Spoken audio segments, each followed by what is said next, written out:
And what am I going to talk about next time?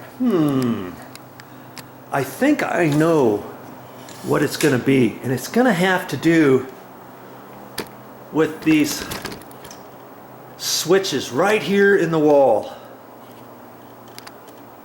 See there? There's two paddle switches, and this is the kitchen sink. And normally, and the reason why I'm going to do that, hear that? That's the garbage disposal switch.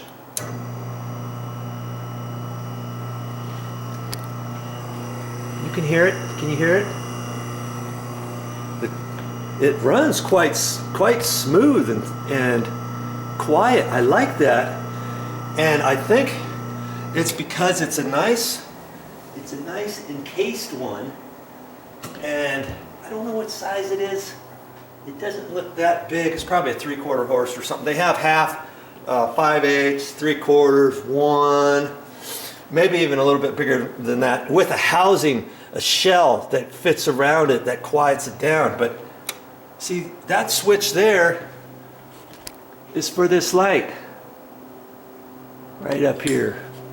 Okay, where is it? You can see it, can't you?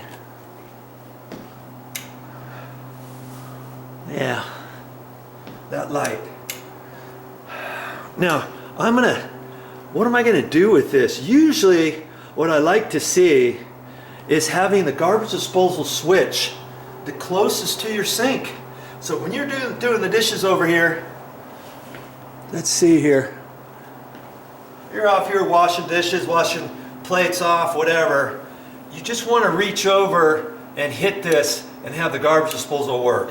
You don't want to have to, I then have to slide over here and hit this. And I always got to remember, dabbity nabbit, how come the initial electrician did that?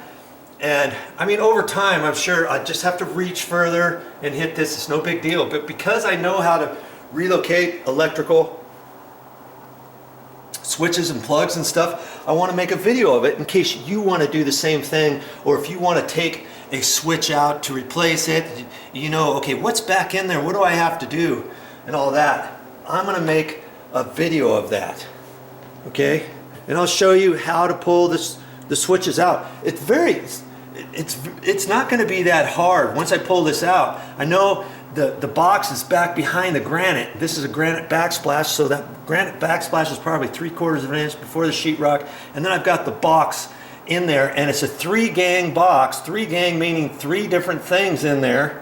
If you only had 2 things, it's a 2-gang or a single gang box. This is a 3-gang box, so I know I have all kinds of room back in there to rearrange stuff. So after I shut the power off, I'm going to pull these off, flip-flop these. I have to put this switch over here and move this one over there. I don't even think I have to undo the wiring or anything. Hopefully the wiring's big enough so I can pull these things out, remove them, and rearrange the wires so I can kind of bend and fold the wires back from this switch over this way and this one over here.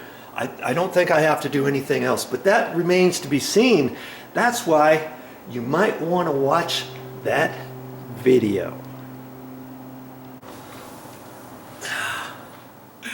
Well, that's all I have for this time, but I'll be back with more videos.